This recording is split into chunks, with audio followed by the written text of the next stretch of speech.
probably know already, you'll be monitoring the building from 12 a.m. to 6 a.m. to ensure the safety of all property and equipment, as well as keeping an eye on the animatronic characters.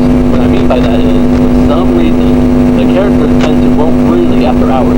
We don't know what's causing this glitch, but the engineers say that it's sometimes the result of them being turned off for too long, as they are programmed to roam around freely during the day, which I think is a technical achievement in today's robotics. Anyway, make sure that they don't get too close to your office, because if they see you, they might mistake you for an endoskeleton without a costume on, and will try to stuff you into one. Now you're probably asking, how can be stuffed into a costume be bad? Well, you see, those costumes aren't like mascot walk-arounds and instead are the ones that the animatronics wear, and they are filled with internal structures and devices. So being shoved into all of that would not only be extremely painful, but would instantly kill you. That's why you have doors by your bed. Shut them if anything is in there, and only if absolutely necessary. Using the doors, lights, and cameras to drain power, and using them too much will start the entire building to go dark, leaving you vulnerable to the animatronics. So don't leave the door shut.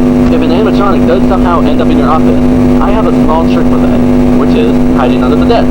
This will fool them into thinking that you're not in the office and will eventually leave. But be quick about it. You may only have a few seconds to react. It might also not work with certain animatronics, so keeping them away is recommended. It is also important for you to use your vent lights. There are blind spots in the camera views, so if you can't find someone on your camera, be sure to check the lights, okay? Okay, that should be everything now. And before I go, I am required to greet you with the company's label. Welcome to Freddy Fazbear's Pizza, a magical place for kids and grown-ups alike, where fantasy and fun come to life. Good night, good luck, and I'll chat with you tomorrow.